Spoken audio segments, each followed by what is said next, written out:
নমস্কার, শুভ সন্ধ্যা। আর একবার সকলকে প্রতিলিপি ক্রিয়েটার্স প্রোগ্রাম সিজন 6 এ স্বাগত জানাই। আমাদের এবারে 3 দিনের সেশন হবে, কোনো প্রশ্নোত্তর সেশন আলাদা করে থাকছে না। এবং এই 3 দিনের সেশনে আমরা এমন কিছু জিনিস আলোচনা করব যা আপনাদের পরবর্তী 4-5 মাসের লেখার ধরন বা চিন্তা ভাবনার ধরন বদলে দিতে পারে। তবে এই সেশনে যাওয়ার আগে আগের বারেও বলেছিলাম, এবারেও বিষয়টা জানাতে চাই যে প্রত্যেকটা সেশনে আমরা দেখেছি প্রায় 50% বা তারও বেশি সংখ্যক যারা অংশগ্রহণকারী আছেন, যারা রেজিস্ট্রেশন করেছেন, তারা কিন্তু নতুন। ফলে আমরা সেশন শুরু করার আগে কিছু জিনিস জানিয়ে দিতে চাই। আচ্ছা, কোনো কি অসুবিধা হচ্ছে? একবার একটু কনফার্ম করবে। একবার তোমার একটু কনফার্ম। ভিডিও ভিডিও এবং অডিও দুটোই কিন্তু আটকে আটকে আসছে। এটা তো সমস্যা। একবার ওয়াইফাইটা চেক করে নেবে, প্রতিলিপি এইচকিউ প্রতিলিপি। এইচকিউই আছে।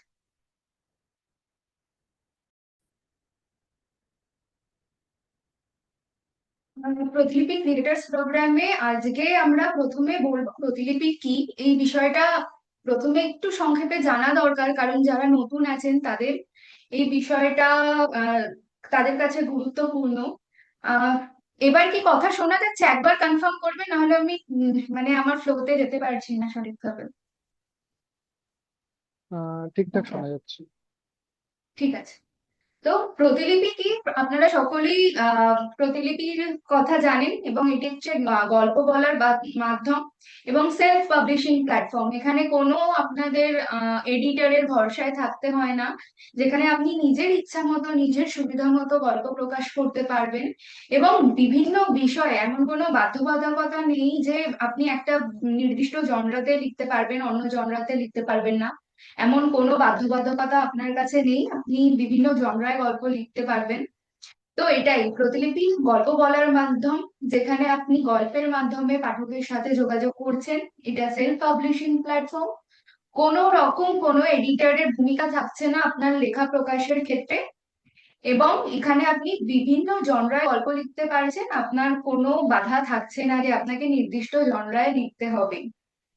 কিন্তু এখানে একটা বিষয়, জনরাতে লিখলে প্রতিলিপিতে যে পাঠক পাওয়া যাবে তা নয়। সময় সময়ে ট্রেন্ড বদল হয়, কিছু কিছু সময়ে বিশেষ ধরনের গল্প জনপ্রিয় হয়।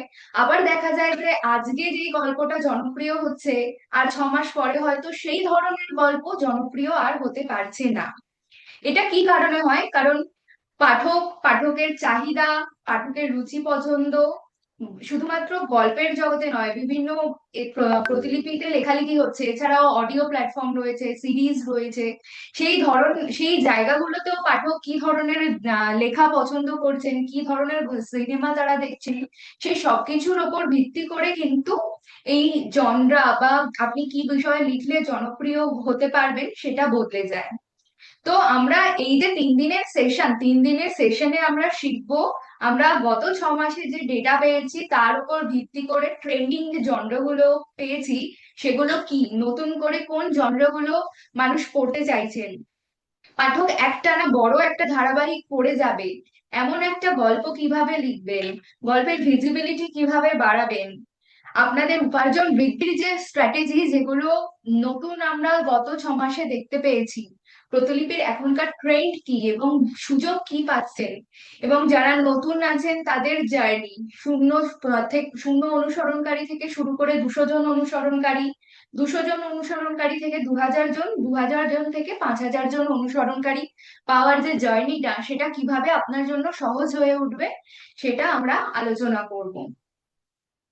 একটা জিনিস বলি, আমরা গত 6 মাসে যে স্টাডিটা করেছি, আপনারা এমনিতে প্রতিলিপি খুললে দেখতে পাবেন রোমান্টিক গল্প, পারিবারিক গল্প, আহ পারিবারিক যে ড্রামা সেগুলো রয়েছে বেশিরভাগ। কিন্তু আমরা লাস্ট যে ডেটাটা পেয়েছি সেটা আমাদের চমক অবাক করে দিয়েছে। কারণ একটা বিশেষ ধরনের গল্প যেটা পাঠকরা বর্তমানে পড়তে চাইছেন, এবং তারা চাইছেন প্রতিলিপিতে আরো বেশি এই ধরনের গল্প আসুক, কিন্তু এই ধরনের গল্প যেহেতু কম, ফলে আপনারা যদি পছন্দ করেন সেই ধরনের জনরাতে গল্প লিখতে, আপনাদের কিন্তু এখন সুবর্ণ সুযোগ আছে এই পাঠক গোষ্ঠীকে ক্যাপচার করা, কারণ প্রতিলিপিতে এই ধরনের গল্প কম রয়েছে। তাহলে রোমান্টিক গল্প ছাড়াও কোন ধরনের গল্প পাঠক পছন্দ করছে সেগুলো আমরা জেনে নিই। আর এই এই স্লাইডটা আমি ইগনোর করে যাচ্ছি, কারণ আমি প্রথমেই বলে দিয়েছিলাম যে এই সেশন গুলো আমরা কেন নিই, কারণ আমরা দেখেছি যে কিছুদিন অন্তর অন্তরই ট্রেন্ড বদল হয়, ফলে যারা আগেও অংশগ্রহণ করেছেন তারা হয়তো ভাবছেন একই যত ডিসকাশন হবে, তা নয়। 6 মাস অন্তর যে ট্রেন্ড বদল হয়েছে সেটা কিন্তু আমরা এই সেশনে আলোচনা করব, ফলে আপনাদের যারা আগেও অংশগ্রহণ করেছেন তাদেরও এখানে অংশগ্রহণ করা জরুরি। এইবার সব থেকে গুরুত্বপূর্ণ প্রশ্নে আমরা চলে যাই, কি লিখবেন তাহলে। কারণ অনেক সময় আপনি হয়তো একটা জনরাতে গল্প লেখা শুরু করেছেন, কিন্তু আমরা দেখছি পাঠক হয়তো সেই জনরার গল্প এই মুহূর্তে পছন্দ করছেন না, কিন্তু সেটা জানবেন কি করে? আমরা চলুন সেটা আজকে ধীরে ধীরে জেনে নেব। আর যখনই এই ছবিটা দেখছি আপনাদের সামনে রাখছি, আপনাদের কনফিউশনটা এখানে ক্লিয়ার করে বোঝানো হচ্ছে যে আপনি দাঁড়িয়ে রয়েছেন, আপনার কাছে অজস্র জনরা রয়েছে, কিন্তু কোনটায় লিখবেন। আপনি ফিকশন গল্প সায়েন্স ফিকশন লিখতে পারেন, আপনি ফ্যান্টাসি রোম্যান্স লিখতে পারেন, আপনি নর্মাল রোমান্টিক গল্প লিখতে পারেন, কিন্তু কোন ধরনের লিখলে এই মুহূর্তে আপনার সুবিধা হবে সেটা আমরা আলোচনা করব। প্রথমেই চলে আসি ভৌতিক গল্প। এটা কিন্তু এমন নয় যে নতুন কোনো জনরা, এটা কিন্তু বহুকাল মানে প্রতিলিপির সূচনা থেকেই প্রতিলিপি বাংলার জন্য জনপ্রিয় হয়ে রয়েছে ভৌতিক গল্প। এবার এই ভৌতিক গল্পের ওপর আমরা মূলত ফোকাস করতে চাইছি, কারণ আমরা দেখেছি যে অনেক লেখক হয়তো ভালো লিখেছেন, কিন্তু গল্পের গঠনটা এমন ভাবে হয়েছে যেটা অনলাইনে জগতের পাঠকেরা পছন্দ করছেন না। ফলে আমরা এই থিমটাকে একটু ডিটেলসে আলোচনা করব, যাতে আপনারা ভৌতিক গল্পের যে স্ট্রাকচারটা বুঝতে পারেন এবং সেই মতো লিখতে পারেন। আপনারা অনেকেই হয়তো ভৌতিক গল্প এর আগেও লিখেছেন, হয়তো আপনারা জানেন কিভাবে লিখতে হয়, কিন্তু একটা কথা বলি, আপনি হয়তো জানেন কিভাবে সন্তানকে মানুষ করতে হবে, কিন্তু তা সত্ত্বেও কিন্তু পেরেন্টিং ক্লাস থাকে, বা আপনি হয়তো প্রচুর টিউশন পড়ান, আপনি জানেন কিভাবে স্টুডেন্টদের পড়াতে হয়, তা সত্ত্বেও কিন্তু একটা টিচার ট্রেনিং কোর্স আপনাকে করতে হয়, কারণ আপনি আপনার জানাটাকে ভ্যালিডেট করতে পারছেন এবং কিছু যদি অজানা থাকে সেটাকেও আপনি জানতে পারছেন। তো এই কারণেই আপনারা যারা ভৌতিক গল্প আগে লিখেছেন, আপনারা হয়তো সেই জনরায় গল্প লিখে জনপ্রিয় হয়েছেন, তবুও কয়েকটা বিষয় আপনার জানা দরকার। এবং যারা এই জনরায় গল্প কখনো লেখেননি তারা কিন্তু অবশ্যই ট্রাই করবেন, কারণ আমরা দেখেছি এই ধরনের গল্পগুলোর কিন্তু ভবিষ্যৎ অনেক ভালো, এবং পরবর্তীতে রোমান্টিক জনরার যে গল্পগুলো সেটার একটা স্যাচুরেশন পয়েন্ট চলে আসছে, তারপরে কিন্তু এই ধরনের গল্পগুলো আপনাদের জন্য উপার্জনের একটা জায়গা করে দিতে পারে। ভৌতিক গল্প কেন পাঠক পছন্দ করেন? আহ মানুষ গল্প পড়েন একটা থ্রিল পাওয়ার জন্য, অনেক মানুষই। ভৌতিক গল্প সেই থ্রিল, সেই ভয়টা পাঠকের মধ্যে তৈরি করে। অনেক সময় ভৌতিক গল্প মানে যে ভূত আছে তা কিন্তু নয়, কিন্তু ওই যে অস্বস্তি, ওই যে একটা উত্তেজনা, ওই যে একটা কৌতূহল, এটাই কিন্তু ভৌতিক গল্পের মূল বিষয়বস্তু। ফলে সবসময় যে ভূতের গল্প মানেই ভৌতিক নয়, একটু গা ছমছমে অনুভূতি যদি থাকে, তন্ত্র মন্ত্রের কিছু ব্যাপার থাকে, অন্ধকারের বিষয় থাকে, একটা এমন পরিস্থিতি থাকে যেখানে সবসময় মনে হয় কিছু একটা যেন আমার সাথে হতে পারে, এই যে অনুভূতি, এই অনুভূতি যদি আপনি ফুটিয়ে তুলতে পারেন, তাহলে ভূত, সেই অশরীরী আত্মা আপনার যদি গল্পে উপস্থিত নাও থাকে, তবু কিন্তু আপনার গল্পটা একটা ভৌতিক মাত্রা পাবে। আমরা প্রথমেই যে গানটা চালিয়েছিলাম তালাশের, ওখানে কিন্তু সেই অর্থে কোনো ভূত, সেই অর্থে কোনো ভয়ঙ্কর দৃশ্য ছিল না, কিন্তু ওই যে সাইকোলজি, ওই যে মৃত্যুর পরে করিনা কাপুর যে এসেছেন, উনি নিজের যে অতৃপ্ত আত্মাটাকে নিয়ে এসছেন, নিজে নিজের মৃত্যুর প্রতিশোধ নিতে চাইছেন, সেইগুলো কিন্তু দেখানো হয়েছে, এবং ক্রমশ সেই সাসপেন্সটা বাড়তে বাড়তে গল্পটা একটা দারুণ আকার ধারণ করেছে এবং দর্শকদের এত পছন্দ হয়েছে। ফলে সবসময় যে ভূত বিভৎস কিছু, তা মানেই কিন্তু ভূতের গল্প নয়। আপনাকে গল্পের মাধ্যমে তৈরি করতে হবে সেই উত্তেজনাটা বা সেই অস্বস্তিটা, যার মাধ্যমে কিন্তু পাঠকদের আপনি গল্পের আটকে রাখতে পারবেন। এবং একটা সফল ভৌতিক গল্প তখনই হতে পারবে যখন প্রত্যেকটা পর্ব পড়ার পর পাঠকের মনে এই চারটে প্রশ্ন স্ক্রিনে যেটা দেখতে পাচ্ছেন, যে এরপরে কি আছে, কে মারা যেতে চলেছে, কি হবে, কোন রহস্য উন্মোচন হওয়া বাকি রয়েছে, এই প্রশ্নগুলো যেন পাঠকের মধ্যে চলে আসে, সেই দিকটা আপনাকে খেয়াল রাখতে হবে। এবং শুধু তাই নয়, আপনাকে সমস্ত ঘটনা এমন ভাবে লিখতে হবে, সমস্ত দৃশ্য এমন ভাবে ফুটিয়ে তুলতে হবে, যা পাঠকের কাছে কিন্তু ইললজিক্যাল বলে মনে না হয়, তাদের কাছে যেন সেটা বিশ্বাসযোগ্য বলে মনে হয়। তারা এবারে থেকে গল্পটা যখন পড়ছেন তাদের পাশে যেন মনে হয় এই গল্পে এরকম হচ্ছে, আমার পাশে কেউ যেন আসছে, কেউ যেন উঁকি মারছে, এরকম একটা রোমাঞ্চকর অনুভূতি যেন তৈরি হয়। তাতেই কিন্তু পাঠক আপনার গল্পে আসবেন, তারা সাবস্ক্রিপশন নিয়ে পড়বেন। এবং শুধু তাই নয়, ভৌতিক গল্প এমন একটা বিষয় যেখানে প্রত্যেকটা পর্ব শেষে পাঠক পরের পর্বের জন্য অপেক্ষা করে। ফলে আপনি যখন স্থির করবেন একটা ভৌতিক গল্প আপনি লিখবেন, আপনাকে কিন্তু একটা টাইম লাইন মেনটেন করতে হবে, একটা ফ্রিকোয়েন্সি মেনটেন করে পর্ব দিতে হবে। আপনি আজকে পর্ব দিলেন, আবার এক সপ্তাহ পর দিলেন, এরকম ভাবে যদি কোনো ভৌতিক গল্প লেখা হয় তাহলে কিন্তু তার যে উত্তেজনাটা, পাঠকের মধ্যে যে কৌতূহলটা, সেটা কিন্তু কমে যায়। ফলে ভৌতিক গল্প লেখার সময় আপনাকে সেই উত্তেজনা, সেই অস্বস্তি, সেই কৌতূহল তৈরি করার পাশাপাশি আপনাকে কিন্তু ফ্রিকোয়েন্সিটাও মেনটেন করতে হবে, একটা নির্দিষ্ট সময় অন্তর পর্ব প্রকাশ করতে হবে। সেই বিষয়টা মাথায় রেখেই কিন্তু ভৌতিক গল্প লেখার পরিকল্পনা শুরু করতে হবে।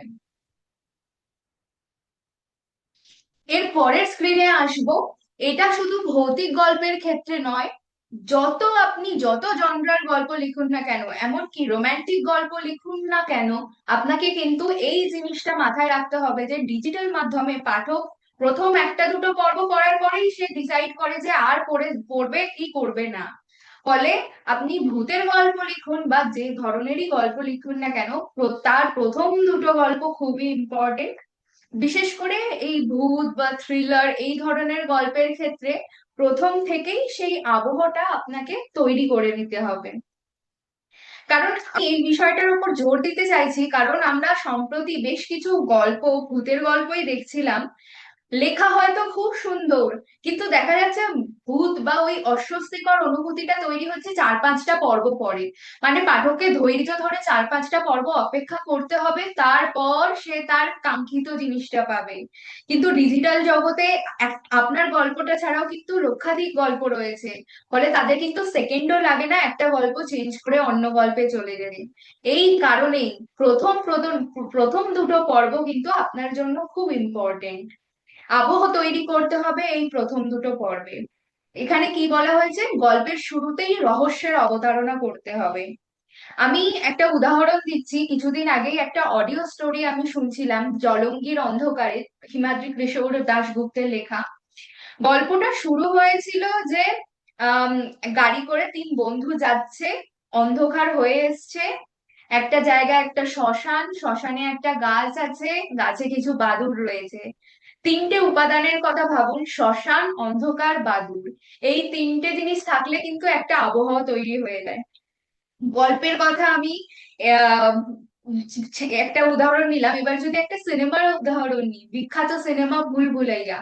আপনি যদি প্রথম দৃশ্যের কথা মনে করেন, কিভাবে হচ্ছে কিছু ছবি, পুরোনো ছবি দেখানো হচ্ছে, তারপর ক্যামেরাটা ধীরে ধীরে একটা পুরোনো হাভেলির মধ্যে প্রবেশ করছে, সেখানে একজন বলছে যে একজন কিছু লোককে নিয়োগ করেছে ওই ঘরবাড়ি পরিষ্কার করার জন্য, কিন্তু তিনি যখন এসেছেন কাউকে দেখতে পাচ্ছেন না। তিনি বলছেন যে তোরা সব কোথায় গেলি, এই মহলের ভূত কি তোদের খেয়ে গেল? এই যে প্রথম জায়গাটা শুরু হলো, মহলের ভূত কি তোদের খেয়ে গেল, এই যে কথাটা যখনই বলছে, তার আগে যখন ওই হাভেলি, একটা গা ছমছমে ভাব তৈরি করা হচ্ছে, তাতেই কিন্তু পাঠক বা দর্শকের মনে সেই বিষয়টা তৈরি হয় যে এটা একটা ভূতের গল্প, এটা একটা কিছু একটা রহস্যময় গল্প। তো এই জিনিসটা আপনাকে তৈরি করতে হবে। এবং তার সাথে দেখবেন, আপনি ভুলভুলাইয়ার কথা যদি মনে করেন, এই যে মুখে কথা বললো তার সঙ্গেও কিন্তু কিছু সেই পুরনো ফার্নিচার, ভারী ভারী ফার্নিচার, বা সেই গোলক ধাঁধার মতো একটা বাড়ি, সেটাও কিন্তু দেখানো হয়েছিল। লেখার ক্ষেত্রে এই বিষয়টা চ্যালেঞ্জিং হয়ে যায়, কেমন করে আপনি উপস্থাপনা করবেন। কিন্তু তার জন্য আপনাকে ভাবতে হবে যে একটা নাটক কিভাবে লিখতে হয়। নাটক মানে কি, সেটা পাঠক পড়ছে, চোখের সামনে দেখতে পাচ্ছে। ফলে আপনাকেও সেইভাবে লিখতে হবে যাতে এই যে সিনেমায় যেটা চোখে দেখানো হয়েছিল, আপনি লেখার মাধ্যমে সেটা ফুটিয়ে তুলতে পারেন। এবং এই প্রথম চারটে পয়েন্ট পড়লে বুঝতে পারবেন যে গল্পের শুরুতেই আপনি একটা রহস্যের ইঙ্গিত দিচ্ছেন, একটা অস্বস্তি বা পাঠকের মধ্যে একটা কৌতূহল তৈরি করছেন, পাঠকের মনের মধ্যে কোথাও গিয়ে একটা প্রশ্ন জাগিয়ে তুলছেন যে একটা গোলমাল কোথাও না কোথাও রয়েছে। এবং প্রথম পর্বের ক্ষেত্রে কি হতে হবে, একটা ছমছমে মুহূর্ত দিয়ে পর্বটা শেষ করতে হবে। যেমন ওই জলঙ্গির অন্ধকারে একটা জায়গা ছিল যেখানে একটা পর্বের ব্রেক হয়েছিল, যে কয়েকটা জম্বি মানে মৃতদেহকে জীবন্ত করা হয়েছে এমন কয়েকটা চরিত্র একটা লোকের গলা টিপে ধরলো। পাঠক কিন্তু জানতে পারলো না যে ও আদৌ মরে যাচ্ছে নাকি কি হচ্ছে, এরকম একটা জায়গা পর্বটা শেষ হলো। ফলে আপনার গল্পের প্রতিটা ক্ষেত্রে কিন্তু এমন একটা অমীমাংসিত জায়গায় গল্প শেষ করতে হবে পর্বটা। একটা গা ছমছমে অনুভূতি, কিছু একটা হবে হবে এরকম অনুভূতি দিয়ে পর্বটাকে শেষ করতে হবে। প্রথম পর্ব কিভাবে লিখবেন, গল্পের শুরুতে কি থাকা দরকার এটা বলার আগেও আমি বলবো যে কি কি এড়িয়ে চলবেন। কারণ আমরা প্রচুর গল্প দেখেছি ভালো লেখা হওয়া সত্ত্বেও এই কয়েকটা কারণে গল্পগুলো মার্কেটিং এ বলুন বা পাঠকদের অ্যাট্রাক্ট করার ক্ষেত্রে বলুন সেই মতো সাড়া জাগাতে পারেনি। গল্প শুরু হয়েছে হয়তো দৈনন্দিন জীবনের দীর্ঘ ভূমিকা দিয়ে বা এই গল্পের পটভূমি দিয়ে, এই ধরনের বিষয়গুলো কিন্তু এড়িয়ে চলবেন। এবং ভূত যে আছে, ডিরেক্টলি ভূতের মধ্যে চলে গেলেন, কোনো অস্বস্তিকর অবস্থা তৈরি না করে সরাসরি এরকম যাওয়ার থেকে একটা অস্বস্তি তৈরি করে তারপরে ভূত বা অশরীরীর অস্তিত্ব রয়েছে সেখানে যাওয়া ভালো। এবং ভূতের গল্প মানেই থ্রিল, একটা গা ছমছমে ভাব। ফলে গল্পের শুরু যদি খুব ধীর গতির হয় তাহলে কিন্তু পাঠক গল্পটা এড়িয়ে যাবেন, গল্পের মধ্যে সেই টান টান ভাবটা থাকবে না। তাহলে প্রথম দিকে কি কি লিখে গল্পটা শুরু করতে পারে, কোনো কেউ রহস্যজনক ভাবে নিখোঁজ হয়ে গেছে। ওই আপনি স্ত্রী মুভিটা হয়তো দেখেছেন, দেখা গেল যে কয়েকটা বন্ধু মিলে পার্টি করছিল, হঠাৎ করে কেউ দোতলায় গেল, তার সেখান থেকে উধাও হয়ে গেল। বা নিষিদ্ধ ঘর ভুলবশত খোলা হয়েছে, বারবার বলা হয়েছে যে এই ঘর খোলা হবে না, কিন্তু কেউ খুলে ফেলেছে এবং তার ফলে সেই অদ্ভুত কাণ্ড কারখানা ঘটতে শুরু করেছে, যেটা ভুলভুলাইয়াতে দেখেছিলাম। বা চরিত্র এমন কিছু শুনতে পেয়েছে যা সম্পূর্ণ অসম্ভব।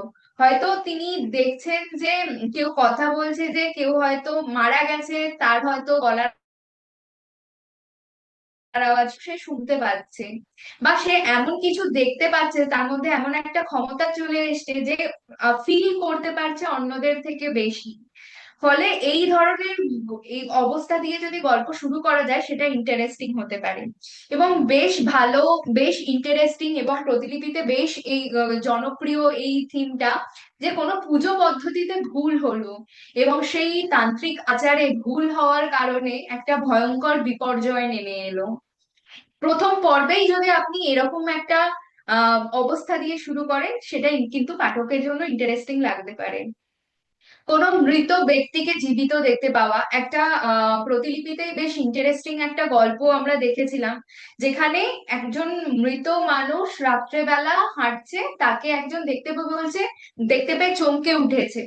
এবার এরকম ভাবে যদি একটা গল্প শুরু হয় তাহলে কিন্তু সেটা ইন্টারেস্টিং হতে পারে, কেন সে মারা গেছে, মারা যাওয়ার পর কেন সে ফিরে এসেছে, এই প্রশ্নগুলো কিন্তু পাঠকের মধ্যে চলে আসতে পারে।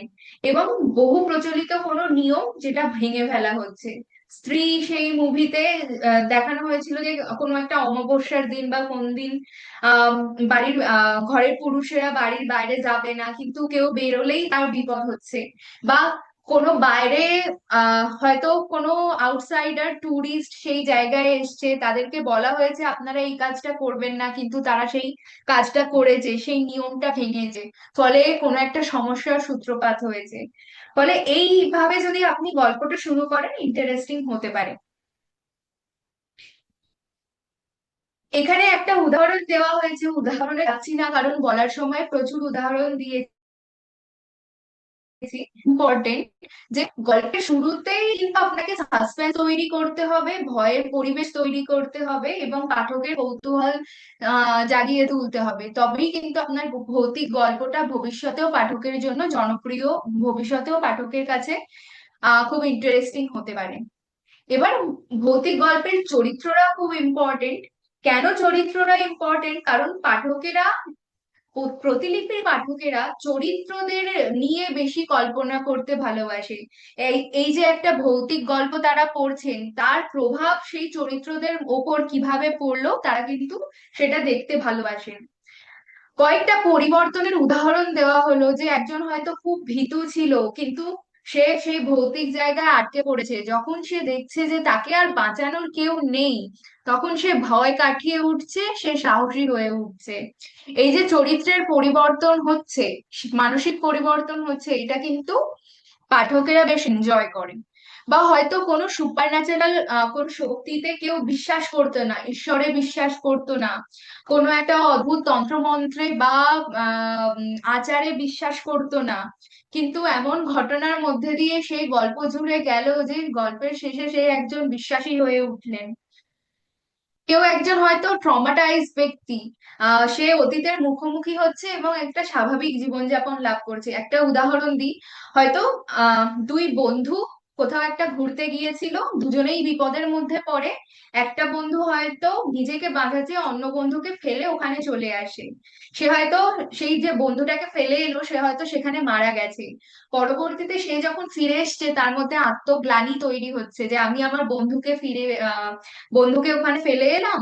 সেই বন্ধুটা হয়তো ভূত হয়ে, সে হয়তো অশরীরী আত্মা হয়ে তার স্বপ্নে আসছে যে তুই আমাকে চলে গেলি, তোকে আমি এত বিশ্বাস করতাম। ধীরে ধীরে সে চেষ্টা করছে যে নিজের এই অতীতের মুখোমুখি হওয়া, কিভাবে ওর বন্ধুকে এই সাপ থেকে মুক্ত করা। সেই সেই পর্যায়ের মধ্যে দিয়ে গিয়ে বন্ধুকে সাপ থেকে মুক্ত করে একটা স্বাভাবিক জীবন পাওয়ার যে জার্নি, সেটাও কিন্তু আপনি গল্পের মাধ্যমে দেখাতে পারেন। কেউ হয়তো আত্মকেন্দ্রিক ছিল, কিন্তু যখনই বিপদে পড়লো সে অন্যের জন্য নিজেকে স্যাক্রিফাইস করলো এবং ধীরে ধীরে নিঃস্বার্থ হয়ে উঠলো। ট্রেন টু বুসান বলে একটা ভালো কোরিয়ান মুভি ছিল, যেখানে একজন ইনভেস্টমেন্ট অ্যাডভাইজার ছিলেন যিনি খুবই আত্মকেন্দ্রিক, কিন্তু দেখা গেল ওই যে জম্বি অ্যাকশন, সেখানে দেখা গেল সে নিজের মেয়েকে এবং আরেকজনকে বাঁচানোর জন্য নিজেকে ওই জম্বির মুখে ফেলে দিল। একজন নিঃস্বার্থ মানুষ হয়ে উঠলো বিপদে পড়ে। এই ধরনের গল্পগুলো কিন্তু পাঠকের কাছে খুব ইন্টারেস্টিং হয়। এবং আরো একটা জিনিস খুব ইন্টারেস্টিং, যেটা হচ্ছে হয়তো সে খুব সহজ সরল নিরপরাধ একজন মানুষ, দুর্বল মানুষ, তার ওপর সেই একটা সুপার ন্যাচারাল খারাপ শক্তি ভর ভর করলো, তার মানসিক বিকৃতি শুরু হলো, সেই সাইকোপ্যাথ হয়ে উঠলো, সে খুনি হয়ে উঠলো, সে ভয় দেখাতে শুরু করলো। এই ধরনের গল্পগুলো বা তাকে আবার সেই আগের অবস্থায় স্বাভাবিক অবস্থায় ফিরে আসা, এই যে জার্নি, বা তাকে হয়তো শেষ পর্যন্ত মেরে ফেলতে হলো, এই যে জার্নিটা, এই ধরনের গল্প কিন্তু পাঠক খুব এনজয় করে। কারণ এখানে শুধুমাত্র ভূতের গল্প, কাউকে ক্ষতি করা মারা এর মধ্যে সীমাবদ্ধ নয়, এখানে কিন্তু একটা জার্নি, মানুষ হিসেবে সেই চরিত্রদের জার্নি, সেটা কিন্তু পাঠকের সামনে চলে আসে এবং পাঠক অনেক সময় রিলেট করতে পারেন সেই গল্পগুলোর সাথে। তো আপনারা এই ধরনের চরিত্র বা এই ধরনের থিম বেছে নিতে পারেন। এখানে কয়েকটা উদাহরণ দেওয়া, মানে বিভিন্ন ধরন দেওয়া হয়েছে। যেমন সংবেদনশীল চরিত্র, ওই যে নিরপরাধ থেকে একজন অপরাধী সাইকো হয়ে উঠলো, বা হয়তো সে সংবেদনশীল এমন যে সে সবকিছু দেখতে পারছে, অন্যদের থেকে বেশি জানতে পারছে, এরকম চরিত্র আপনার গল্পের প্রধান প্রোটাগনিস্ট হতে পারে। বা বোধে ভোগা বা সার্ভাইভাল গিল্ট, ওই যে আমি একটা উদাহরণ দিলাম, বন্ধুকে মৃত্যুর পথে ফেলে রেখে চলে এলো, তারপর সে কিভাবে এগিয়ে যাবে জীবনে, কিভাবে সে গিল্টটাকে কাটিয়ে উঠবে, সেটা সেই ধরনের চরিত্র আপনার গল্পের মুখ্য চরিত্র হতে পারে। কোনো সিক্রেট লুকিয়ে রাখা, হয়তো সে কাউকে খুন করেছে, কিন্তু সে সেটা লুকিয়ে রেখে জীবনে এগিয়ে যেতে চাইছে, কিন্তু রাতে স্বপ্ন দেখছে বীভৎস।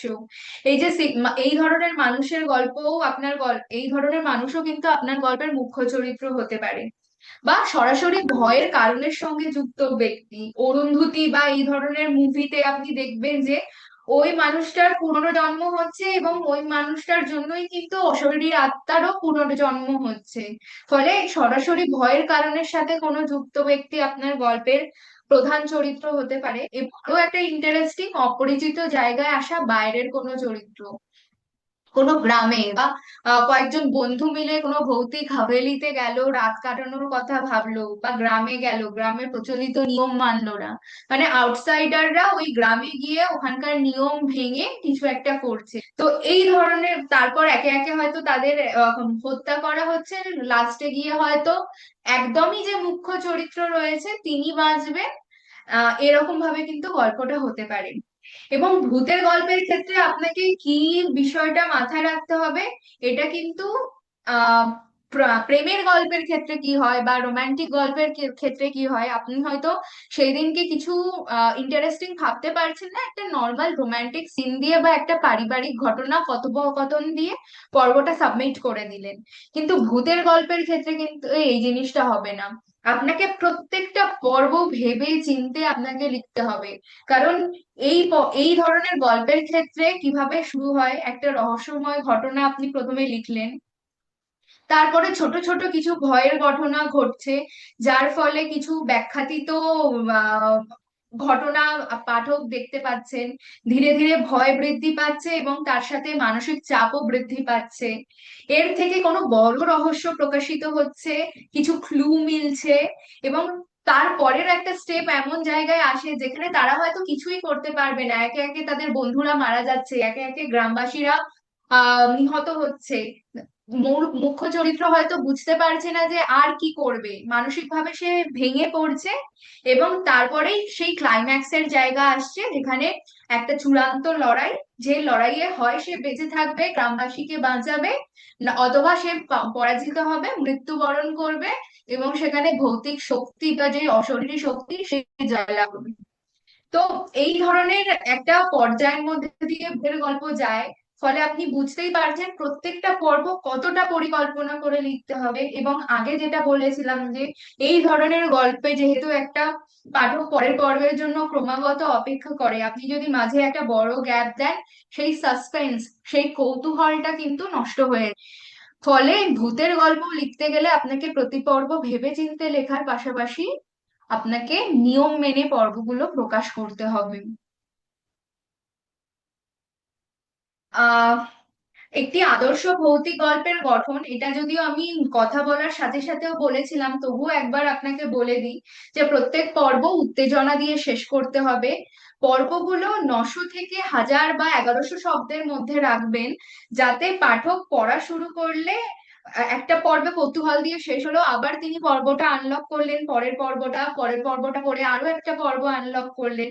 ফলে আপনার লেখার যে শক্তি, সে মানে লেখার যে লেখার জন্য যে আপনি স্ট্রেংথটা দিচ্ছেন সেটাও অতটা বেশি নষ্ট হচ্ছে না, বড় পর্ব আপনাকে দিতে হচ্ছে না, এবং ছোট ছোট ভাগ করার ফলে আপনার ওখান থেকে আর্নিংও বেশি হচ্ছে, এবং পাঠকের পড়ার ধৈর্যও বেশি থাকছে। ফলে পর্ব বেশি, ভূতের গল্পের ক্ষেত্রে পর্ব বেশি বড় 1600-1700 শব্দের পর্ব করবেন না। 800 থেকে 1000 বা 900 থেকে 1100-র মধ্যে রাখা সব থেকে ভালো হয়। তথ্য কোনো কখনোই একসাথে প্রকাশ করবেন না। ধারাবাহিক যেহেতু গল্প লিখছেন, আপনাকে প্রত্যেকটা পর্ব যেহেতু ভাবতে হচ্ছে, তাই ছোট্ট ছোট্ট ক্লু প্রত্যেকটা পর্বে রাখবে। আহ ভয়ের সাথে শুধু ভয় যদি থাকে তাহলে কিন্তু পাঠক নাও পড়তে পারে। পাঠকের ইমোশনাল ড্রামা একটা চাই প্রতিলিপির ক্ষেত্রে বিশেষ করে। ফলে ভয়ের সাথে ওই যে চরিত্ররা কথা লিখছেন তাদের ইমোশন গুলোকে লিখবেন, এবং এমন ভাবে লিখতে হবে যাতে পাঠকের মনে কিছু প্রশ্ন তৈরি হয়। আপনি নিজে সব প্রশ্নের উত্তর দিয়ে দিচ্ছেন না, পাঠককেও সুযোগ দিচ্ছেন যে তারা যেন নিজেদের মতো করে জিনিসটাকে ভাবে, নিজেরাও কিছু আইডিয়া দেয়, নিজেরাও রিভিউ আপনার চ্যাট বক্সে বা আপনার মেসেজ বক্সে বা আপনার রিভিউতে তারাও কিছু প্রশ্ন করে। এর মাধ্যমে কিন্তু আপনার রিভিউ রেটিং এর সংখ্যাও বাড়বে। ফলে সব উত্তর আপনি একসাথে নিজে দিয়ে দেবেন না, পাঠককেও সেটা সলভ করার সুযোগ দেবেন। তাতে আপনার রিভিউ রেটিংও বাড়বে। এইটা কিন্তু একটা আদর্শ ভৌতিক গল্পের গঠন।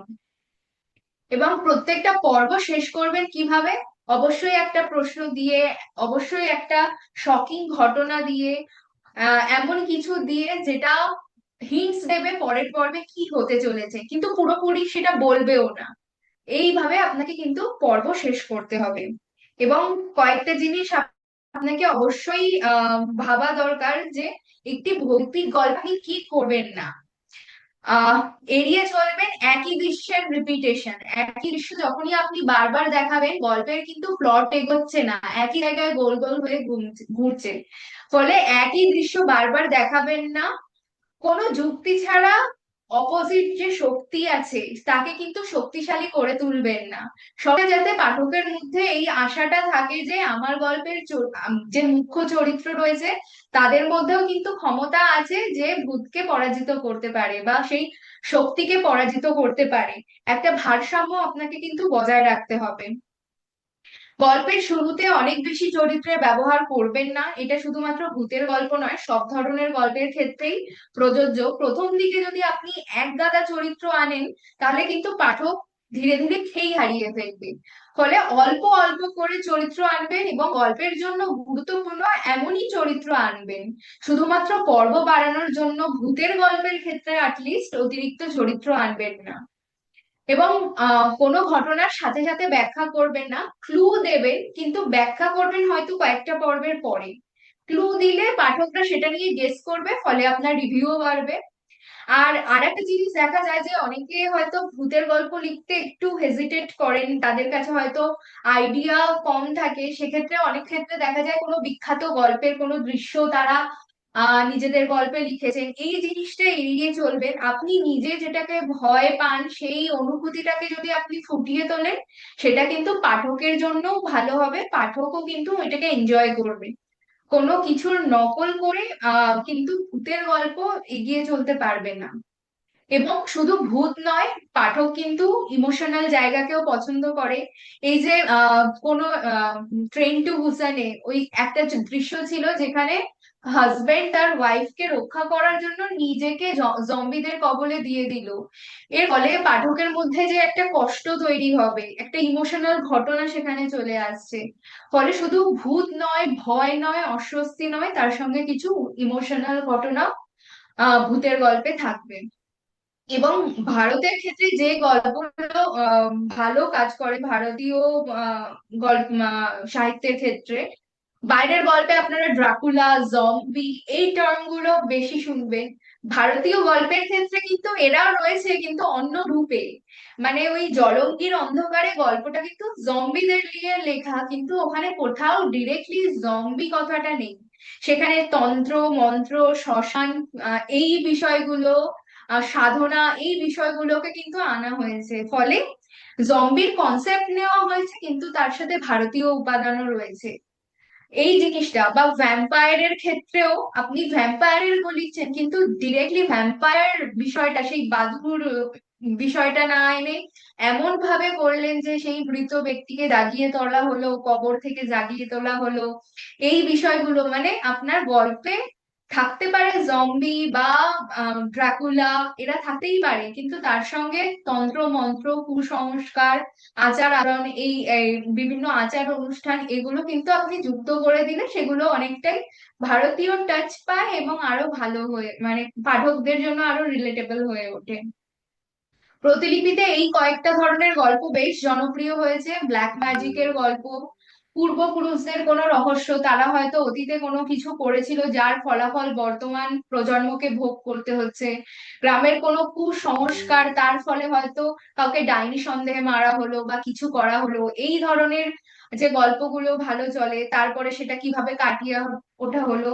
তারানাথ তান্ত্রিকের গল্প তো ভীষণ জনপ্রিয়, ফলে বুঝতেই পারছেন এই যে তান্ত্রিক ক্রিয়াকলাপ এগুলো কতটা পাঠকের কাছে ইন্টারেস্টিং লাগে। কোনো ভুতুড়ে বাড়ি, কত ভুতুড়ে কুয়ো, জঙ্গল, এগুলো আত্মা ভর করা, এটাও বংশগত অভিশাপ যে বাড়ির যে ছেলেটি জন্মাবে, যে প্রথম মেয়েটি জন্মাবে তাকে এরকম অভিশাপ, অভিশপ্ত হবে সে, সে কিভাবে অভিশাপ কাটিয়ে উঠবে, এগুলো কিন্তু ভালো চলে। এবং কোনো জায়গায় বন্দি আত্মা, মানে সেই ঘরে বা কোনো একটা পুতুলের মধ্যে, এই গল্পগুলো কিন্তু বেশ ভালো জনপ্রিয়। এখানে কয়েকটা উদাহরণ দেওয়া রয়েছে, এই দেখুন বুলবুল, এটা কিন্তু অ্যাকচুয়ালি ভূতের গল্প, ভূত বা সেরকম কিছু নয়, কিন্তু এমন একটা ভয়ের পরিবেশ তৈরি হয়েছে। বা তুমবাদ, এটাও কিন্তু সেই সরাসরি কোনো ভূতের গল্প নয়, কিন্তু এমন একটা পরিবেশ তৈরি হয়েছে। বা তালাশ, এখানে কিন্তু ভূত নেই, কিন্তু এমন একটা ব্যাপার তো করা হয়েছে যাতে সেই সাসপেন্সটা থাকে, সেই ইমোশনটা পাঠক অনুভব করতে পারে। ফলে আপনার গল্প যে সবসময় ভূত অশরীরী হবে তা নয়, তার থেকেও অন্য কিছু হতে পারে, এবং সেটাও কিন্তু ভূতের গল্পের মধ্যে পড়তে পারে। আর প্রতিলিপির ক্ষেত্রে ভালো পারফর্ম করবে যদি আপনি ভয়ের সাথে আবেগ, রহস্য এবং অবশ্যই স্থানীয় সংস্কৃতি যুক্ত করে দেন।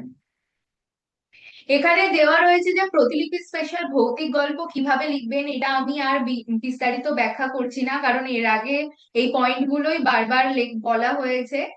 আপনারা এটা একটু পড়ে নেবেন। তবে 6 নম্বর পয়েন্টটা আমি স্পেশালি বলতে চাই, এই জিনিসটা কিন্তু ভূতের গল্পের ক্ষেত্রে বা সাসপেন্স গল্পের ক্ষেত্রে বেশ ভালো কার্যকরী হয়েছে। পর্বে আপনি সেই পর্বে কি লিখেছেন তার একটু সংক্ষেপে হিন্টস দিয়ে দিলেন পর্বের শিরোনামে, যে কুয়ো থেকে উঠে এলো অচেনা অচেনা কণ্ঠস্বর, আপনি হয়তো একটা আগের পর্বে কোনো কুয়োর বর্ণনা দিয়েছেন, পরের পর্বে কি হতে চলেছে তার একটা হিন্টস দিলেন। তো এইভাবে কিন্তু ভূতের গল্পের ক্ষেত্রে বা থ্রিলার গল্পের ক্ষেত্রে আপনি শিরোনামে আলাদা আলাদা আহ শিরোনাম ব্যবহার করতে পারেন। এখানে আরো একটা উদাহরণ দেওয়া হয়েছে যে একটা সাধারণ লেখা এবং প্রতিলিপি স্টাইল লেখার মধ্যে পার্থক্য, এটা আপনি পড়ে নিতে পারেন, আপনারা বুঝতে পারবেন কেন।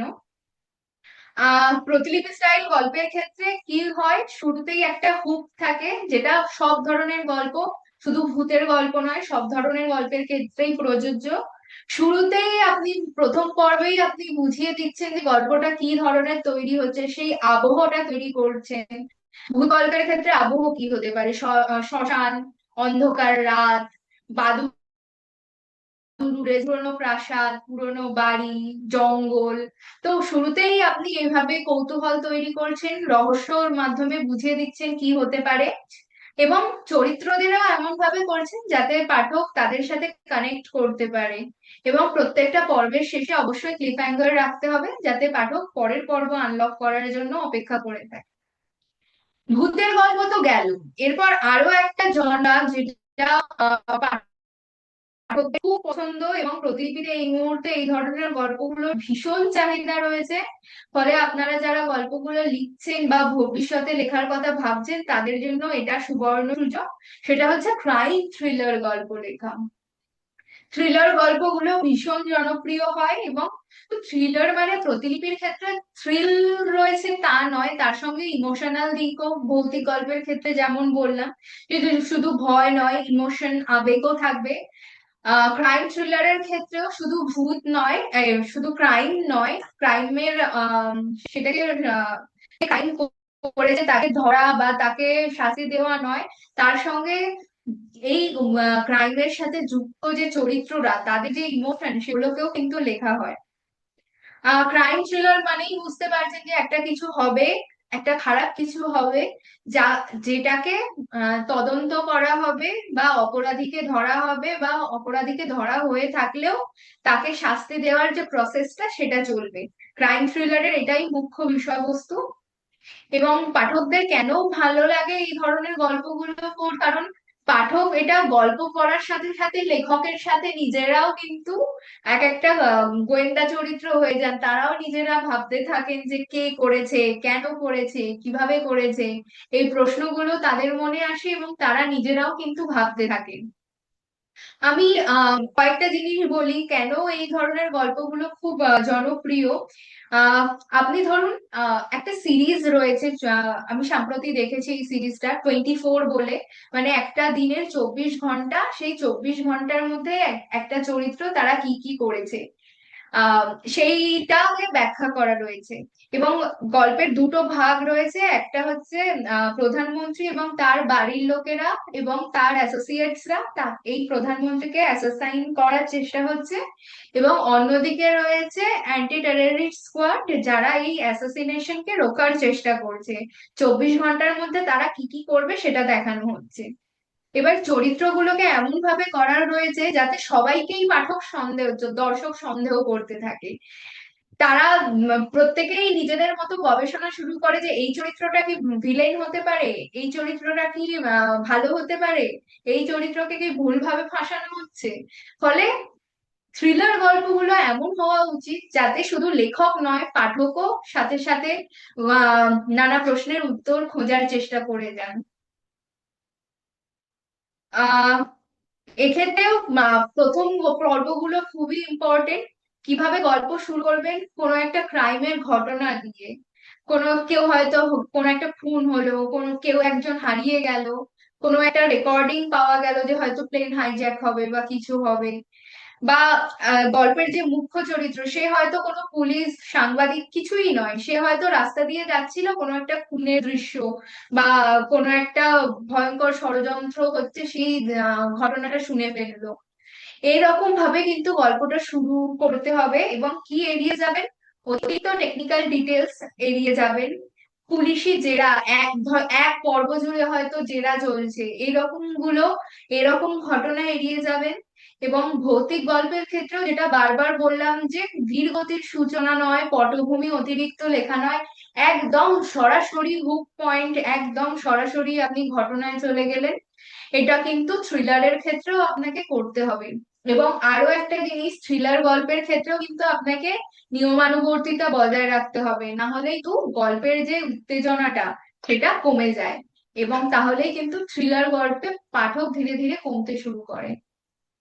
এই ধরনের গল্পের প্রোটাগনিস্ট মূলত কারা হয়, প্রথাগতভাবে তদন্ত করেন না এমন গোয়েন্দা। আহ মিস্ট্রি বলে একটা সিরিজ ছিল, যেখানে মিস্ট্রি, উনি পুলিশ বিভাগ থেকে ওনাকে সাসপেন্ড করা হয়েছে কোনো একটা বিশেষ কারণে, এবং তারপরেও তার যে বুদ্ধিমত্তা, তার জন্য বারবার তাকে ডাকা হচ্ছে তদন্তের রহস্য সমাধানের জন্য। তো এমন একটা গোয়েন্দা চরিত্র যে প্রচলিত নয়, যাকে বেশ ইন্টারেস্টিং লাগবে এরকম চরিত্র থাকতে পারে। সাংবাদিক, তারা হয়তো কোনো ঘটনা দেখতে পেয়েছেন, সেটাকে খোঁজার চেষ্টা করছেন। কিছুদিন আগে আমি আরেকটা অডিও স্টোরি শুনেছিলাম, খয়েরি ফিতের ফাঁস। সেখানে কিন্তু এই সাংবাদিক কিভাবে তারা তদন্ত করছেন, তদন্তের করতে করতে অতীতের বহু বছর আগের কোনো রহস্য তারা খুঁজে পেয়ে যাচ্ছেন। এই গল্পটা কিন্তু ওই মানে মূল বিষয়বস্তু ছিল এরকম এক সাংবাদিকের জার্নি, সাংবাদিকতা। তো এই ধরনের সাংবাদিক আপনার গল্পের মুখ্য চরিত্র হতে পারে। লয়ার, ক্রিমিনাল জাস্টিস সিরিজটার কথা শুনেছেন। ওখানে লয়ার বিভিন্ন কেসের সাথে যুক্ত, তিনি তদন্ত করছেন, এবং শুধু তদন্ত করা নয়, তার কিছু ব্যক্তিগত জীবনের কথাও পাশাপাশি দেখা হচ্ছে, যাতে পাঠক শুধু ক্রাইমের সাথে নয়, গল্পটার সাথে অনুভূতিগুলোর সাথে যুক্ত হতে পারে। ক্রিমিনাল সাইকোলজিস্ট, তার কাছে হয়তো কোনো বাচ্চা ছেলেকে বা কোনো ক্রিমিনালকে কাউন্সেলিং করার জন্য নিয়ে আসা হয়েছে। তিনি দেখছেন, তিনি প্রতিষ্ঠা করার চেষ্টা করছেন যে কি হয়েছে না হয়েছে, তার যে জার্নি সেটাও কিন্তু আপনার গল্পে দেখানো যেতে পারে। আহ এইখানে আর একটা জিনিস খুব গুরুত্বপূর্ণ, গল্পের চরিত্রদের একটা লেয়ারিং হবে। ধরুন একটা পুলিশের কথা লিখছেন, যিনি একটা খুনের তদন্ত করছেন, বা হয়তো আপনি কোনো গোয়েন্দা চরিত্রের কথা লিখছেন। গল্পটা চলতে চলতে এমন পর্যায়ে যাবে যেখানে সেই চরিত্রটা কিন্তু সেই ক্রাইমের সাথে বা যারা ভিকটিম তাদের সাথে জড়িয়ে পড়ছেন, তাদের মধ্যে একটা অবসেশন তৈরি হচ্ছে, আমাকে রহস্য ভেদ করতেই হবে। ক্রিমিনাল জাস্টিসের প্রথম সিজনের ক্ষেত্রে এরকম হয়েছিল যে ওখানে যে লয়ার তার একটা সাইকোলজিক্যাল প্রবলেম ছিল, তিনি যখন দেখছেন যে কেসে তিনি জিততে পারছেন না, তার কিন্তু ওই সমস্যাটা আরো বেড়ে গেল, ফলে তিনি মরিয়া হয়ে উঠলেন ন্যায় বিচার পাইয়ে দেওয়ার জন্য। ফলে এই যে যারা মুখ্য চরিত্র তাদের সাথে ক্রাইম বা যিনি অপরাধী, অপরাধী নয়, যিনি ভিকটিম বা যিনি ভুলভাবে দোষী সাব্যস্ত হয়েছেন, মানসিকভাবে তাদের সাথে জড়িয়ে পড়ছে, বা কোনো একটা অপরাধের প্রতিশোধ নিতে গিয়ে অবসেসড হয়ে যাচ্ছে, তিনি যে আইন ভাঙছেন তখন তার খেয়াল থাকছে না। এই যে চরিত্রের মধ্যে যে পরিবর্তন ধীরে ধীরে যে আসছে, সেটা কি ক্রাইম থ্রিলার গল্পে পাঠক পড়তে খুব পছন্দ করেন। ক্রাইম থ্রিলারের গতিও ভৌতিক গল্পের মতো হতে হবে, যে কোনো জায়গায় পাঠককে কমফোর্টেবল ফিল করতে দেওয়া যাবে না। কোনো একটা পর্ব হয়তো আপনি খুব সাধারণ ভাবে লিখে গেছেন, কিন্তু লাস্টে এমন একটা টুইস্ট যোগ করলেন, হয়তো দুজন চরিত্র কথা বলছিল, কেউ হয়তো পাশ থেকে ওদের দিকে তাকাতে তাকাতে গেল, কিন্তু এই তাকাতে তাকাতে যাওয়া আপনি এমন ভাবে লিখলেন যাতে পাঠকের মনে হয় এই যা, এই তো সবকিছু ঠিকঠাক ছিল, নির্ঘাত আবার কিছু হতে চলেছে। ফলে সাসপেন্স থ্রিলারে বা ক্রাইম থ্রিলারে আপনি কিন্তু পাঠকদের একদমই কমফোর্টেবল ফিল করতে দেবেন না কোনো পর্বে। তাদেরকে মনে এমন ভাবে লিখবেন না যাতে তাদের মনে হয় এই তো পরের পর্বেই রহস্যের সমাধান হবে। একটা ভালো থ্রিলারে ক্লু পাবে, তার থেকে কারোর ওপর সন্দেহ তৈরি হবে, যাদের ওপর সন্দেহ তৈরি হবে পরবর্তীতে দেখা যাবে তারা ভালো চরিত্র, ভুল সন্দেহ করা হয়েছিল, একটা টুইস্ট এলো, তারপরে দেখা গেল যে ওই চরিত্র নয় অন্য কোনো চরিত্র হয়তো ইভেল, এখানে একটা রিভিলেশন হলো। তারপরে আরো একটা বড় রহস্য দেখা গেল যে এতক্ষণ যাকে ভিলেন ভাবা হয়েছিল তার মাথাতেও কেউ দাঁড়িয়ে রয়েছে। ফলে এই ফ্লো মেনে কিন্তু আপনাকে গল্পটা এগোতে হবে, পাঠককে কিছু ক্লু দিলেন, তাদের মধ্যে চরিত্রদের প্রতি সন্দেহ তৈরি করলেন, একটা টুইস্ট আনলেন, কিছু ঘটনা রিভিল করলেন, কিন্তু আরো কয়েকটা সমস্যা তার পিছনেও লুকিয়ে রয়েছে সেটা দেখালেন। আহ এরপরে এই ধরনের গল্পে কয়েকটা পর্ব অন্তর অন্তরই কিন্তু গল্পের মূল মূল মোড় ঘুরিয়ে দেবে এমন জিনিস আপনাকে রাখতে হবে। এখানে কয়েকটা পয়েন্ট দেওয়া রয়েছে যেটা আপনি পড়লেই বুঝতে পারবেন যে কি কি রাখলে এই ধরনের মোড় ঘুরতে পারে। নতুন কোনো সাসপেক্ট সামনে এলো, এই 24 বলে যে আমি একটা সিরিজের কথা বলছিলাম, ওখানে প্রথমে মনে করা হচ্ছিল যাকে কি বলবো, যিনি সব তথ্য পাচার করছেন, পরবর্তীকালে দেখা গেল তিনি আসল তথ্য পাচারকারী নয়, যাকে এতদিন প্রোটাগনিস্ট বিশ্বাস করেছিল সেই অ্যাকচুয়ালি তথ্য পাচার করছে। বা যাকে মনে করা হয়েছিল যাকে অ্যাসাসিন করা হবে তার সব থেকে ঘনিষ্ঠ মানুষ, দেখা গেল সেই বেইমানি করেছে, সেই হয়তো মূল কালপ্রিট। তো এইভাবে কিন্তু গল্পের মোড় ঘুরিয়ে দেওয়ার মতো, পাঠককে চমকে দেওয়ার মতো নতুন নতুন সাসপেক্ট এনে কিন্তু গল্পকে এগিয়ে নিয়ে যেতে হবে। এবং সাসপেক্ট আনার ক্ষেত্রে এমন নয় যে হঠাৎ করে কোনো একটা চরিত্রের উদয় হলো, এমন লিখলে কিন্তু পাঠক বুঝতে পারবে যে আপনি গল্পের পর্ব নেহাতি বাড়ানোর জন্য চরিত্রদের আনছেন, লজিক্যালি তাদেরকে উপস্থাপন করতে হবে। ওই তো 24 গল্পের ক্ষেত্রেই যারা কিন্তু অ্যাসোসিয়েটসরা ছিল তাদের মধ্যে থেকে একটা একটা করে চরিত্রকে নিয়ে তাদেরকে সাসপেক্ট করা হচ্ছে, এমন নয় যে গল্পের মাঝখান থেকে কোনো নতুন চরিত্র এলো। ফলে আপনাকে এই জিনিসটা মাথায় রাখতে হবে। এই লাইনটা খুবই ইম্পর্টেন্ট, যে পাঠকের মনে হচ্ছে তারা গল্প মানে রহস্য ভেদের কাছাকাছি চলে গেছে, কিন্তু তা সত্ত্বেও পরের পর্ব যখনই তারা আনলক করলেন দেখলেন না, এখানে তো আরো একটা টুইস্ট রয়েছে। মানে পাঠকের মনে হবে তারা বুঝতে পারছেন, কিন্তু তা সত্ত্বেও লেখক হিসেবে আপনি এমন একটা পরিকল্পনা করেছেন, তাদের সমস্ত আইডিয়া, তাদের সমস্ত ধারণা নষ্ট হয়ে গেল। এই গ্রাফটা খুব ইম্পর্টেন্ট, ক্রাইম থ্রিলারের যে পুরো গঠনটা সেটা এখানে আপনাকে বোঝানো হয়েছে। প্রথম কথা, ক্রাইম থ্রিলার এরকম একটা গ্রাফের মতো হবে, উত্তেজনা ধীরে ধীরে বাড়বে। প্রথমে ক্লু, সন্দেহ, টুইস্ট, রিভিল, আরো বড় রহস্য, এটা তো একটা প্রপার ফ্লো। কিন্তু আরো কয়েকটা জিনিস মাথায় রাখতে হবে, যে যখনই একটা পর্বে আপনি কোনো একটা কিছু প্রকাশ করছেন, কোনো একটা কোনো একটা ঘটনার পিছনের ব্যাখ্যা দিচ্ছেন, কিন্তু ব্যাখ্যা দেওয়ার সাথেও আরেকটা প্রশ্ন তুলে দিচ্ছেন যাতে গল্পটা আরো এগিয়ে যায়। কমফোর্ট জোনে ফেলবেন না পাঠককে, সব সময় পাঠককে নতুন নতুন উত্তেজনা, নতুন নতুন সাসপেন্সের মধ্যে রাখবেন। নতুন কোনো সাসপেক্ট আনবেন, কোনো গোপন রহস্য সামনে আনবেন, বিশ্বাসঘাতকতা আনবেন। হয়তো সব দেখা গেল, আই উইটনেস কেও পাওয়া গেল, কিন্তু শেষ মুহূর্তে আই উইটনেস মারা গেল, ফলে আবার তদন্ত নতুন করে শুরু করতে হবে। এই যে ঘটনাগুলো, এইগুলো কিন্তু ক্রাইম থ্রিলারের মূল উপজীব্য, এবং আপনাকে এই উপাদানগুলো গল্পের ওপর রাখতে হবে। এবং সব ক্ষেত্রে, ভৌতিক গল্পের ক্ষেত্রেও এবং ক্রাইম থ্রিলারের ক্ষেত্রেও, দুটো ক্ষেত্রেও এমন একটা পর্যায়ে আসে যে মূল চরিত্রটা ক্লুলেস হয়ে যায়। তারা ভাবে আর হয়তো পারবো না, তাদের উপর ক্রমাগত চাপ বাড়তে থাকে, তাদের প্রাণ সংশয় হওয়ার সম্ভাবনাও তৈরি হয়, কিন্তু একদম শেষে সেই ঘটনাটাই ক্লাইম্যাক্সের দিকে ওটাকে এগিয়ে দেয়। ফলে আপনার গল্পেও এমন একটা পর্যায়ে রাখতে হবে যেখানে চরিত্ররা বিভিন্ন বিপদের মধ্যে পড়বে এবং তারা তারপর সেটা কাটিয়ে উঠবে। এখানে কয়েকটা উদাহরণ দেওয়া রয়েছে, আপনারা হয়তো অনেকেই দেখেছেন। যদি দেখে থাকেন এবং ক্রাইম থ্রিলার লিখতে আপনারা স্বচ্ছন্দ যদি বোধ না করেন, অবশ্যই এই মুভিগুলো দেখবেন, এই সিরিজগুলো দেখবেন, আপনি কিন্তু অনেক আইডিয়া পাবেন। সিরিজের কথা আমরা এখানে বারবার বলছি কারণ গল্পের ক্ষেত্রে কি হয়, একটা ঘটনা শুরু হলো, একটা পিক পয়েন্টে গেল, গল্পটা শেষ হয়ে গেল। কিন্তু আপনি যেহেতু ধারাবাহিক লিখছেন, আপনি যদি কোনো সিরিজ দেখেন, তাহলে আপনি বুঝতে পারবেন যে প্রত্যেকটা সিরিজের পর্ব কিভাবে শেষ হচ্ছে।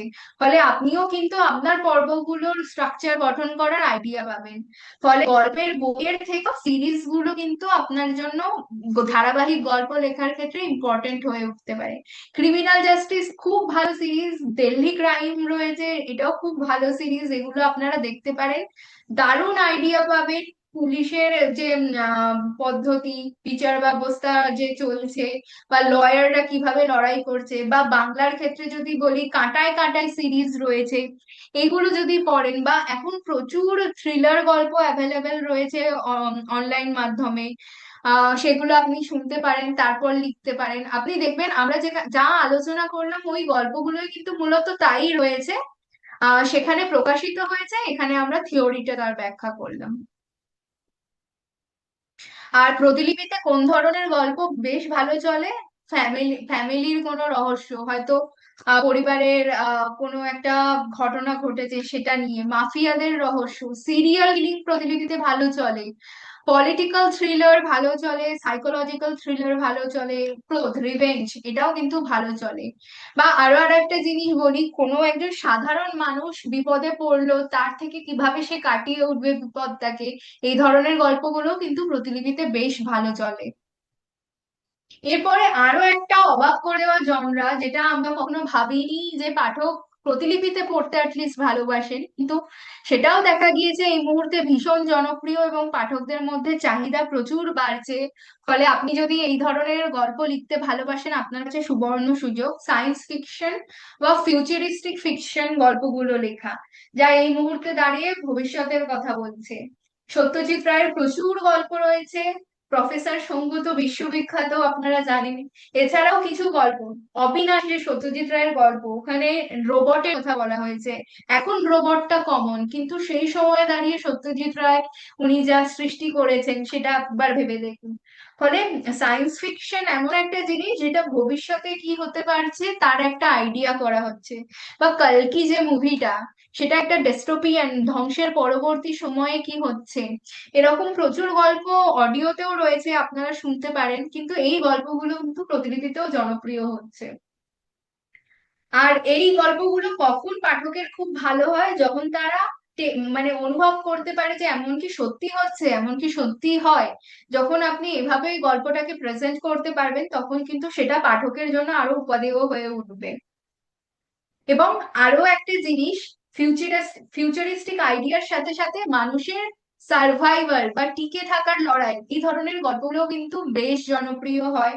মানে ধরুন একটা আহ রোগ ছড়িয়ে পড়লো, সেই রোগটা এমন একটা অদ্ভুত জেনেটিক রোগ যেটা ফিউচারে যেটা হয়তো পরবর্তীকালে দেখা যেতে পারে, কিন্তু সেইটা বেঁচে তার সেটা লড়াই করে যে বেঁচে থাকা সেটা দেখানো যেতে পারে। বা এআই সমস্ত কার্য, আমাদের যে কাজ সেগুলো নিয়ে নিল, মানুষকে এআই দাসে পরিণত করলো, কিন্তু তা সত্ত্বেও তারা সেখান থেকে কিভাবে বেরিয়ে আসবে। বা জুরাসিক পার্কেও আমরা দেখেছি সেই ডাইনোসর গুলো তৈরি করা হচ্ছে, কিন্তু তার ফলে ফলে যখন মূল চরিত্রটা বিপদে পড়লো, কিভাবে তারা সার্ভাইভ করছে, টিকে থাকছে, এই গল্পগুলো কিন্তু খুব ভালো জনপ্রিয় হয়। এরপরে আসছি, এই গল্পগুলো কিভাবে লেখা শুরু করবেন আর কি কি এড়িয়ে যাবেন। এইখানে এই জিনিসটা খুব ভালো করে ব্যাখ্যা করা দরকার, কারণ অনেক ক্ষেত্রেই দেখেছি এই ভুলগুলো হয়ে থাকে। সায়েন্স ফিকশন মানে ওখানে অবশ্যই সায়েন্স রয়েছে, কিন্তু আপনি কাউকে টিউশন পড়াচ্ছেন না, কোনো পরীক্ষা দিচ্ছেন না। ফলে অতিরিক্ত বৈজ্ঞানিক ব্যাখ্যা, কঠিন জার্গন বা পরিভাষার ব্যবহার, এগুলো কিন্তু আপনাকে এড়িয়ে চলতে হবে। আপনি মনে রাখবেন, আপনার সায়েন্স ফিকশন খুব সাধারণ কিছু মানুষ বা ছোটরা করছে, সাধারণ মানুষ যাদের সাথে হয়তো বিজ্ঞানের কোনো দূর দূরান্তের সম্পর্ক নেই। কিন্তু আপনাকে আপনার গল্প যদি সবার মধ্যে জনপ্রিয় করতে হয়, আপনাকে এমন ভাবে লিখতে হবে যেটা সবার জন্য সহজবোধ্য হয়। ফলে অতিরিক্ত বৈজ্ঞানিক ব্যাখ্যা, কঠিন জার্গন, এগুলো এড়িয়ে চলবেন।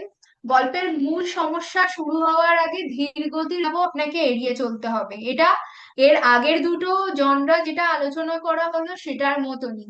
কোনো গল্পের ক্ষেত্রে কিন্তু শুরুতে অতিরিক্ত ব্যাখ্যা পাঠক একদমই পছন্দ করেন না, প্রথম থেকেই তারা কোনো একটা অ্যাকশন দেখতে চান। কি কি লিখতে পারেন আপনার সায়েন্স ফিকশনে? একটা কোনো এক্সপেরিমেন্ট যেটা অসফল হলো, তারপরে প্রথম পর্বেই যদি আপনি সেটা দেখান, পাঠকের মধ্যে সেই কৌতূহল তৈরি হবে, এর ফলে যে দানবটা তৈরি হলো, এর ফলে যে বিষাক্ত গ্যাসটা তৈরি হলো, যে ভাইরাসটা তৈরি হলো, সেই মানব জাতির ওপর কি কি প্রভাব ফেলছে। ফলে এরকম ভাবে অসফল এক্সপেরিমেন্ট দিয়ে শুরু করতে পারেন। আর্টিফিশিয়াল ইন্টেলিজেন্স নিয়ে কোনো গবেষক কাজ করছেন, তিনি হয়তো এমন কিছু অজান্তেই আবিষ্কার করে ফেললেন যা মানব জাতির সমস্ত কাজকে দখল করে নেবে বা অদ্ভুত ভাবে বিহেভ করেছে। বা কোনো বিপর্যয়ের ঘটনা আপনি প্রথম পর্বেই দেখালেন, যেটা গডজিলার ক্ষেত্রে হয়ে থাকে, যে একটা পারমাণবিক চুল্লিতে একটা দুর্ঘটনা দেখানো হলো। আহ কেন দুর্ঘটনা হলো, পরবর্তীতে দেখা গেল যে গডজিলা এরকম পারমাণবিক শক্তির দ্বারা আকর্ষিত হয়। ফলে এরকম কোনো সময় ভবিষ্যতের কোনো বিপর্যয়ে আপনি দেখাতে পারেন, কোনো রহস্যময় টেকনোলজি আনতে পারেন। বা হয়তো ভবিষ্যৎ থেকে কেউ কোনো বার্তা দিল যে এই বছরে পৃথিবী ধ্বংস হতে চলেছে, বা এই ধরনের কিছু একটা। এভাবে আপনি কিন্তু আপনার সায়েন্স ফিকশন বা ফিউচারিস্টিক ফিকশন গল্প লেখা শুরু করতে পারেন। এই ধরনের গল্পের সেটা সেরা প্রোটাগনিস্ট কারা হয়, কোনো বিজ্ঞানী হতে পারেন, হ্যাকার হতে পারেন, বা আহ কোনো বিপদে পড়েছেন এরকম সাধারণ মানুষও হতে পারেন যারা এই বিপদ কাটিয়ে উঠছেন। কোনো জিনিয়াস, ধরুন আর্টিফিশিয়াল ইন্টেলিজেন্স সকল মানুষকে দাসে পরিণত করলো, কিন্তু একজন মানুষ ছিল যে বাইরে থেকে সমস্তটা দেখছে। সে কিছু আহ এমন কিছু করলো যাতে মানব জাতি, মানব সভ্যতা ধ্বংসের মুখ থেকে বাঁচে। মরালি কনফ্লিক্টের ইনভেন্টর, বানানটা ভুল আছে, পরে ঠিক করে দেওয়া হবে। এই বিষয়টা কি, ধরুন কোন একজন বিজ্ঞানী এমন কিছু অজান্তেই আবিষ্কার করলেন যেটা হতে পারে মানব জাতির ধ্বংসের কারণ, বা কিন্তু তিনি নিজেরই সৃষ্টি, সেটাকে তিনি নষ্ট করতে পারছেন না। এখানে একটা কনফ্লিক্ট দেখা যাচ্ছে। তো এই ধরনের ইনভেন্টরকে আপনি কিন্তু গল্পের মুখ্য চরিত্র করতে পারেন। ফলে এই ধরনের গল্পগুলোতে দুটো উপাদান আপনাকে রাখতে হবে, একটা হচ্ছে টেকনোলজি এবং পাশাপাশি মানুষের আবেগ। এই দুটো যদি না থাকে, শুধু যদি টেকনোলজি থাকে তাহলে কিন্তু পাঠক পড়বে না, এবং যদি টেকনোলজি না থাকে তাহলে সায়েন্স ফিকশনই হবে না। দুটো জিনিসকে আপনাকে ব্যালেন্স করে লিখতে হবে। এখানে কয়েকটা প্রোটাগনিস্টের উদাহরণ দেওয়া রয়েছে, যে বুদ্ধিমান হলেও সহজ সরল, তাকে হয়তো বুঝিয়ে সুঝিয়ে সেই টেকনোলজির অপব্যবহার করা হচ্ছে, এমন একটা চরিত্র। বা গল্পের মূল রহস্যের সাথে হচ্ছে সেই চরিত্র, যেমন জাদুতে দেখানো হয়েছিল যে যে মূল চরিত্র তার সাথেই গল্পের একটা কানেকশন রয়েছে। সার্ভাইভাল গল্পের ক্ষেত্রে সেই মূল চরিত্রদের যেন মোটিভ স্ট্রং হয়, তারা নিজের পরিবার পরিজনকে বাঁচাতে চাইছে। জুরাসিক পার্ক বা কোনো ধ্বংসের গল্পের ক্ষেত্রে যেগুলো খুব স্ট্রং হয়ে যায়, যে নিজের ফ্যামিলিকে বাঁচানোর জন্য সে কতটা লড়াই করছে, এই সার্ভাইভালের গল্পগুলো কিন্তু পাঠকের ইমোশনকেও জাগিয়ে তোলে এবং পাঠকদের ভালোও লাগে। আহ এরকম এই বিষয়গুলো আপনার কিন্তু গল্পে রাখতে পারেন। এইটাও আপনার পুরো সায়েন্স ফিকশন জিনিসটাকে সহজে বুঝিয়ে দেওয়া হয়েছে। সায়েন্স ফিকশনকে গতিময় হতে হবে, মানে পাঠককে সব সময় নতুন কিছু একটা আইডিয়া তথ্য দিতে হবে, এমন ভাবে লিখতে হবে চোখের সামনে যাতে সমস্তটা ভেসে ওঠে। এই ছবিগুলো দেখেই বুঝতে পারছেন যে এই গল্পগুলো এমন যে এই দৃশ্যগুলো আইকনিক হয়ে রয়েছে, আমাদের মনের মধ্যে রয়ে গেছে, ফলে ভিজুয়ালি পাঠকরা যাতে গল্পটাকে বুঝতে পারে সেভাবে লিখতে হবে। অবশ্যই ঝুঁকিপূর্ণ হতে হবে, ভুল করলেই একটা ভয়ঙ্কর ধ্বংস, এরকম একটা পরিস্থিতি তৈরি করতে হবে। সিনেমার মতো এপিক হবে যাতে পাঠক গল্প শেষ করার পরেও সেটাকে মনে রাখে। এইভাবে কিন্তু আপনাকে গল্পটা লিখতে হবে। কোনো আবিষ্কারও হতে পারে, একেবারে নতুন কিছু যা পাঠক জানে না, বা কোনো এমন একটা বিপদ, গডজিলা বা জুরাসিক পার্কে ডায়নোসর, যে চারিদিক থেকে বিপদ চলে আসছে, বাঁচার জন্য সময় খুব কম। তারপরে একটা টুইস্ট, হয়তো দেখা গেল যে একটা সামান্য কিছুকে শত্রু ভাবা হয়েছিল, দেখা গেল আরো বড় বিপদ তার পিছনে লুকিয়ে লুকিয়ে রাখা হয়েছে। বেঁচে থাকার লড়াই, একটা পৃথিবী ধ্বংস হয়ে গেছে, কালকি মুভিটা যদি আপনারা দেখেন বুঝতে পারবেন যে কিভাবে বেঁচে থাকার লড়াই দেখানো হয়েছে। নৈতিক দ্বন্দ্ব, সে তার গবেষণাকে রেখে দেবে নাকি সেটাকে ধ্বংস করবে, সে কোনো একজন মানুষকে বাঁচাবে নাকি সে গোটা মানব জাতিকে বাঁচাবে, এই যে নৈতিক দায়িত্ব, সবসময় যে একটা ডিলেমা, এই ধরনের টপিক গুলো যদি আপনার গল্পে থাকে সেটা জনপ্রিয় হতে পারে। তো আপনার গতি গল্পে গতি থাকতে হবে এবং ঝুঁকি থাকতে হবে, এই দুটো জিনিস কিন্তু সায়েন্স ফিকশনে খুবই ইম্পর্টেন্ট।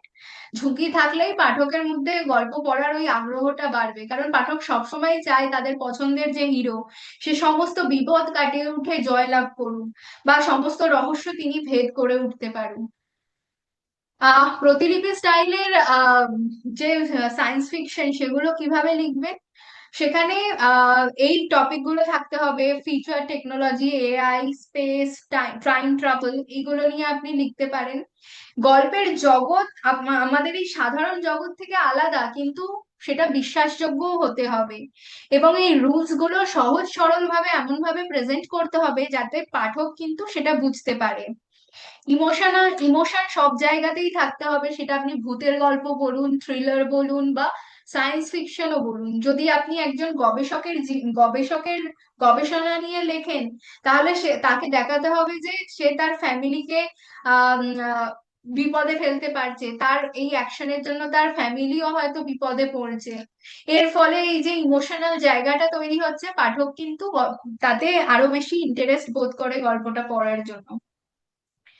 আহ এই কয়েকটা পয়েন্ট আপনি দেখে নেবেন, এবং কি করবেন না সেটা আগেও আলোচনা করেছিলাম, সে আর রিপিট করছি না। আর প্রতিলিপিতে ভালো কি কি চলে সেটাও আর বলেছি, আর্টিফিশিয়াল ইন্টেলিজেন্স বা ধ্বংসের পরের পৃথিবীর মানুষদের সার্ভাইভাল, টাইম ট্রাভেল নিয়ে গল্প খুব মানুষ পছন্দ করে, সেখানে একবার ভবিষ্যতে যাওয়া হচ্ছে, একবার বর্তমানে আসা হচ্ছে, একবার অতীতে যাওয়া হচ্ছে। এই ঘটনাগুলো যদি আপনি ব্যালেন্স করে লিখতে পারেন, একটা দারুণ গল্প হতে পারে। হিউম্যান মানুষকে নিয়ে এক্সপেরিমেন্ট, সেটা সেই ধরনের গল্প বেশ জনপ্রিয় হয়। আর একটা কিছুদিন আগেই গল্প পড়েছিলাম, সেখানে কিন্তু থ্রিলারের সাথে বিজ্ঞান মিশেছিল। গল্পটার নাম সম্ভবত ওয়াজিরিস্তান, অপারেশন ওয়াজিরিস্তান বা এরকম কিছু একটা। সেখানে দেখানো হয়েছিল যে ক্রায়োজেনিক্স, মানে মানুষের অঙ্গ প্রত্যঙ্গকে খুব প্রবল ঠান্ডায় সেগুলোকে সংরক্ষণ করা হচ্ছে, কিন্তু দেখা গেল তার বদলে তারা কৃত্রিম মানুষ তৈরি করছে যাতে সেই কৃত্রিম মানুষদের অঙ্গ প্রত্যঙ্গ গুলো পরবর্তীকালে তারা বিক্রি করতে পারে। এবং কাদেরকে বিক্রি করা হচ্ছে, ওয়াজিরিস্তান মানে কাইন্ড অফ পাকিস্তান টাইপের একটা দেশ, সেই দেশের প্রধানমন্ত্রীর হার্ট অ্যাটাক হয়েছে, তার হার্টকে রিপ্লেস করার জন্য ওরকম একটা আহ, কৃত্রিম মানবকে, মানবের হৃৎপিণ্ডটাকে নেওয়া হচ্ছে। ফলে এখানে কিন্তু মানুষ নিয়ে একটা এক্সপেরিমেন্ট হচ্ছে, একটা থ্রিলারও রয়েছে। এই ধরনের গল্পগুলো কিন্তু পাঠক খুব পছন্দ করেন। তো আজকে আমাদের বিষয়বস্তু এটাই ছিল যে প্রতিলিপিতে এই মুহূর্তে কিন্তু পাঠক অতটাও বেশি আগের মতো রোমান্টিক গল্প, পারিবারিক গল্প পছন্দ করছেন না। আমরা দেখতে পাচ্ছি তাদের মধ্যে ক্রমবর্ধমান চাহিদা বাড়ছে ভৌতিক গল্প, থ্রিলার গল্প বা সায়েন্স ফিকশন গল্প। সায়েন্স ফিকশন প্রতিলিপিতে আপনি হয়তো ভাববেন যে এটা প্রতিলিপিতে আদৌ চলবে, কিন্তু আমাদের ডেটা বলছে যে পাঠক কিন্তু এই ধরনের গল্পগুলো খুঁজছে। এবং গল্পগুলোর অভাব আছে বলে বারবার আমরা যখন সাবস্ক্রাইবারদের সাথে কথা বলি, পাঠকদের সাথে কথা বলি, তাদের কাছ থেকে আমরা জানতে পারছি যে তারা কিন্তু এই ধরনের গল্পগুলোরও খোঁজ করছেন। ফলে আপনারা এই টপিকগুলোকে ভালো করে বুঝে, যারা ইতিমধ্যে লিখছেন খুবই ভালো, কিন্তু যারা নতুন এক্সপেরিমেন্ট করবেন এই থিওরি গুলোকে দেখে নিয়ে আপনি কিন্তু আপনাদের লেখা শুরু করতে পারেন। আজকের সেশন এখানে শেষ হলো। পরের দিন আমরা আরো কিছু বিষয় এবং কিভাবে আপনাদের ফলোয়ার, উপার্জন ইত্যাদি বাড়াবেন, কিভাবে সোশ্যাল মিডিয়া ব্যবহার করবেন, এগুলো ধীরে ধীরে সমস্তটাই আলোচনা করব। আজকের এই নেটওয়ার্কের সমস্যার জন্য আমি ক্ষমা চেয়ে নিচ্ছি। পরের দিন চেষ্টা করব আরো ভালো, যাতে আপনাদের অসুবিধা না হয়। তো শুভরাত্রি জানিয়ে আজকে রেকর্ডিং স্টপ করছি, আর 5 মিনিট আপনাদের কিছু প্রশ্ন নিয়ে নেব।